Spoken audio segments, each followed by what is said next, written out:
Have you ever looked up at the stars and wondered, what would it be like to travel the far reaches of space, to explore new worlds, to meet alien life? When I was a little kid, I thought becoming an astronaut was the coolest thing ever. Being able to ride a spaceship, go to space, float in zero gravity, it was all I could think of for a while.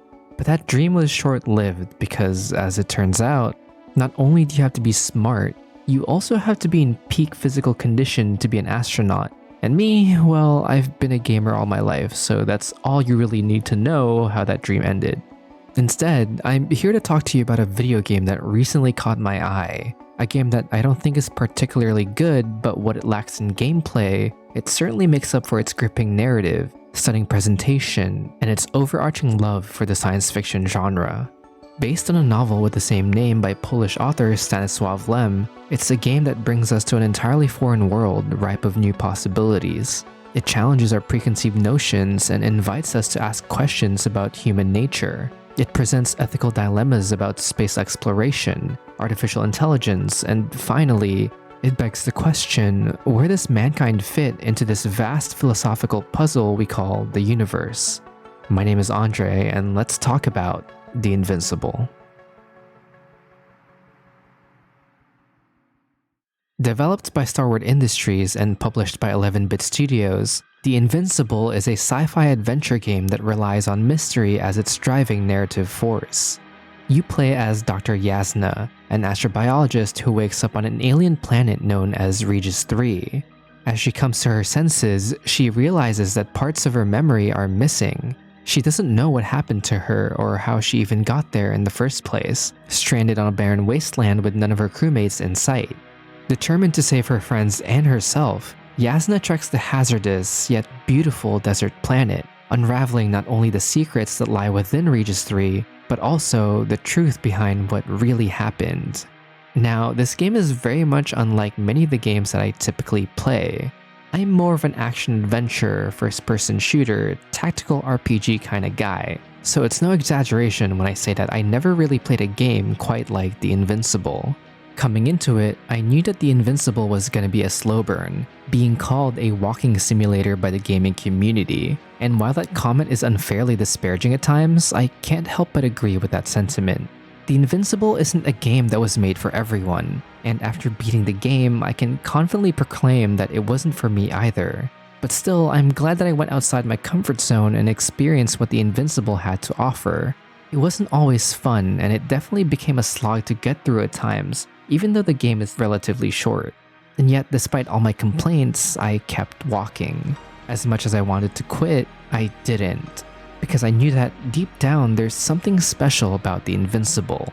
Whether it's the retro atom punk aesthetic, the philosophical questions about space, politics, and the human condition, or the visual set pieces that perfectly captures the game's themes and motifs, The Invincible may not have been the most fun game I've played in a while, but it's by far the most thought-provoking. You know, I really surprised myself that I even beat this game. Oftentimes, as soon as I find a game boring, tedious, or straight up unfun, I usually drop it in a heartbeat. I don't subscribe to the mentality of, oh, just give it 100 hours, it'll be better eventually. I'm pretty impatient like that, and there's nothing I hate more than a game wasting my time. But I digress, because despite its flaws, The Invincible is far from being a waste of time. And that's what I really want to talk about today. What about The Invincible piqued my interest?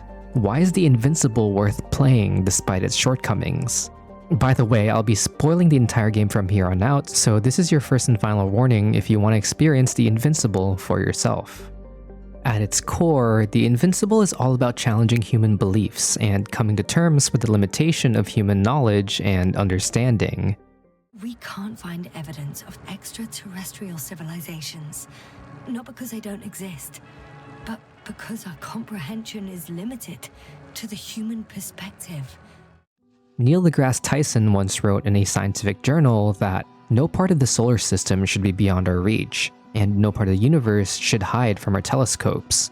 But is that truly the case? That we're somehow entitled to explore and colonize the galaxy in the name of humankind? It's a very humanistic approach to thinking about the universe, and that makes sense. We're all human after all. But just because we're predisposed to think a certain way doesn't mean the universe will adjust to our limited understanding of the vastness of the unknown space.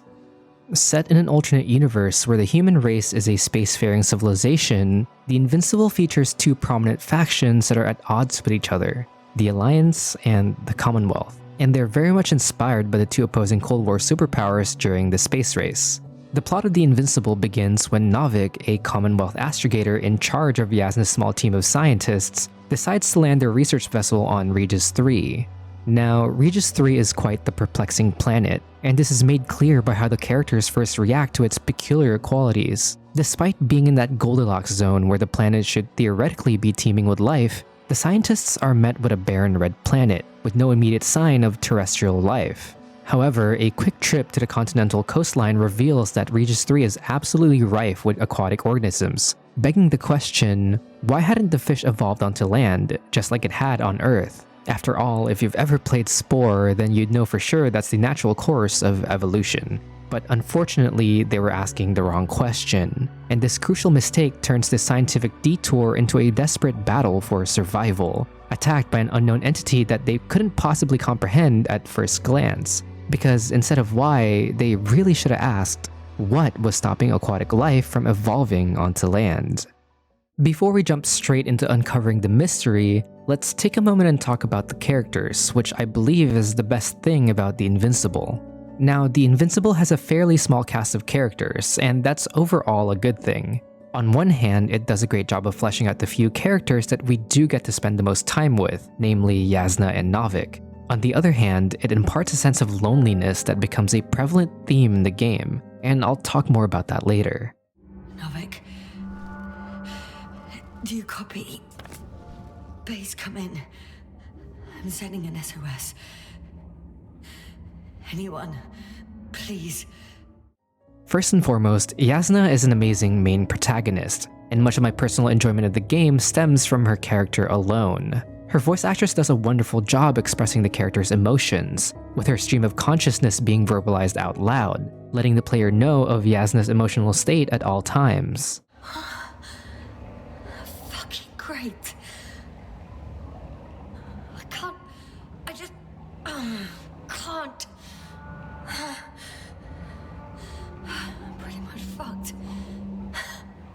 That's my considered opinion. Fucked. In an interview with the Invincible's development team, they said that they wanted a character who embodied courage, humanistic ideals, and a general sense of curiosity for the universe. Wait, you became an astronaut because the cosmos terrifies you? No. Because someday I want to understand, or at least find as many answers as possible, and finally stop being afraid. In other words, the developers really valued in creating a highly empathetic character, and in my opinion, they absolutely nailed it. Throughout Yasna's arduous journey, you'll feel for her struggles. You'll relate with her fears and worries being faced with her own mortality. Novik, you're a fine astrogator. You always have been. What are you saying, Doctor? You've always been a great support for the entire crew.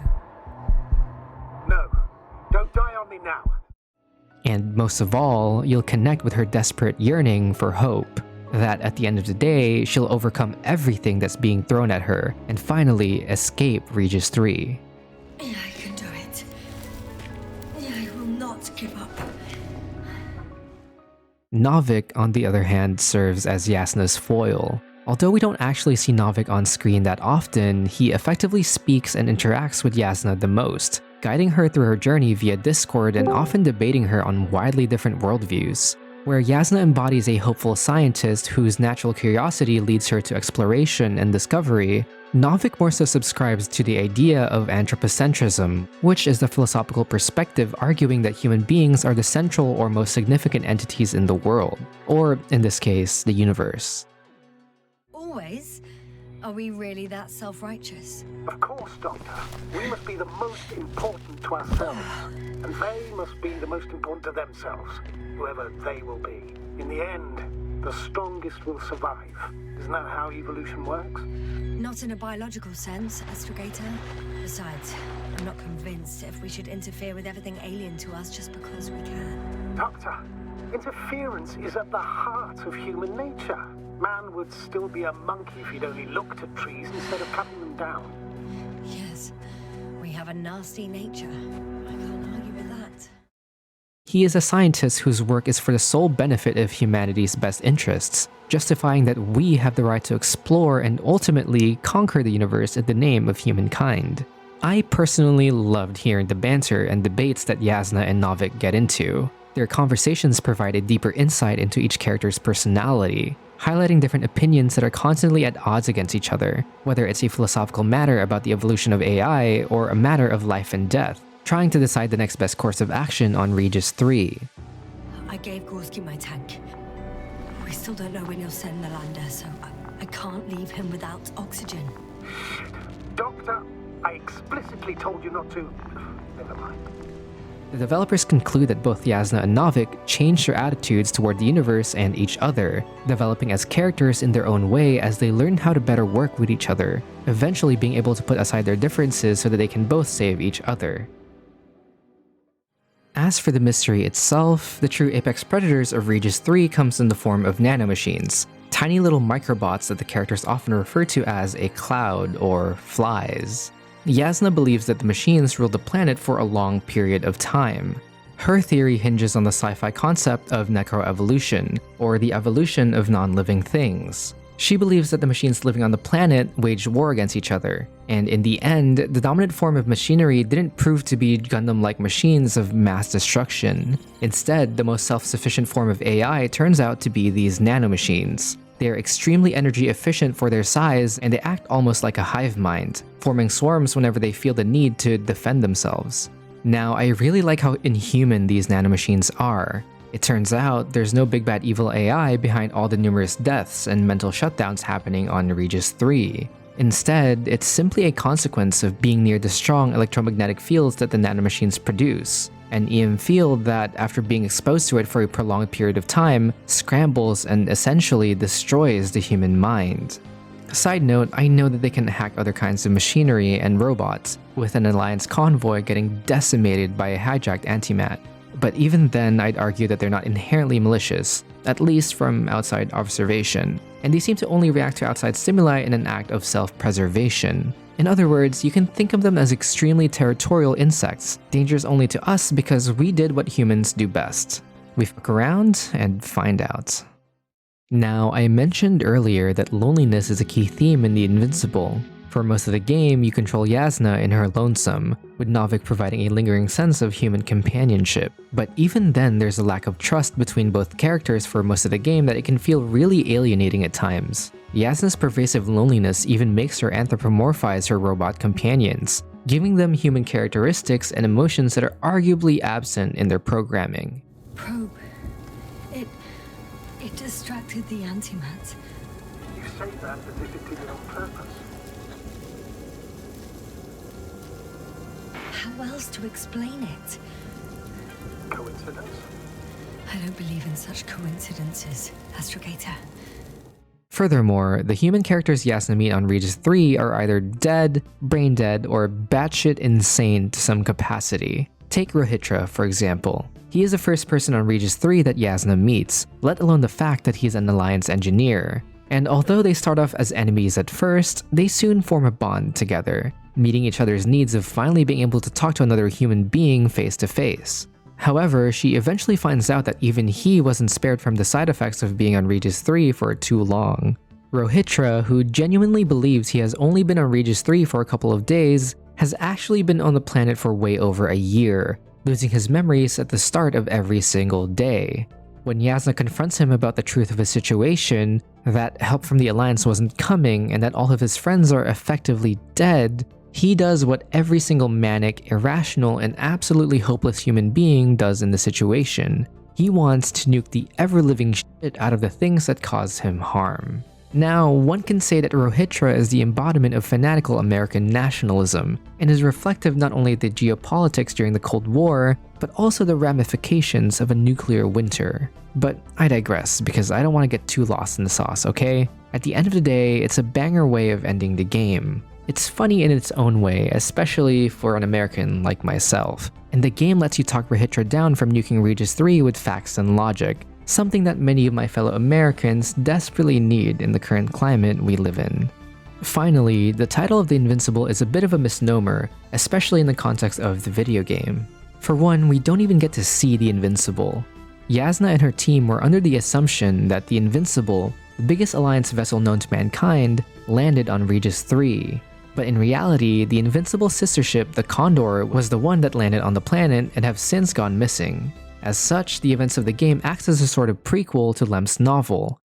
If there's anything to take away from this video, it's that the title of The Invincible is deliberately ironic, especially from a humanistic lens. Despite our monumental advances in technology, we are not as invincible as we make ourselves out to be, and the events of the game reflects this revelation. It doesn't matter how far we can travel into space. It doesn't matter how big our spaceships are. It doesn't matter how powerful our bombs can be. In the end, we're just fragile human beings that can't even beat a swarm of tiny robot flies, and there's merit to understanding and coming to terms with that fact. To wrap up this video, I just want to applaud Star Wars Industries for trying something new, for doing something different in the science fiction genre. To me, playing The Invincible is kinda like reading a really challenging novel for a literature class. More often than not, it's mind-numbingly boring, reading page after page of esoteric dialogue and extremely convoluted text descriptions. But here and there, you'll come across a random line from a random chapter from a boring book that speaks to you, that relates to your innermost sensibilities as a human being, and that's truly the power of literature and storytelling. As a society, we should read more boring novels. We should play more boring video games, because not everything has to be fun in order for it to be a worthwhile experience. And while I can't give you an answer to the question, where does mankind fit in the universe? Instead, I can impart you with this. Non est ad astra mollis aeteris via. There is no easy way from the earth to the stars. Thank you for watching. Huh. A name for the teleprobe. Alright, I can think of something. Copy that. I'm listening.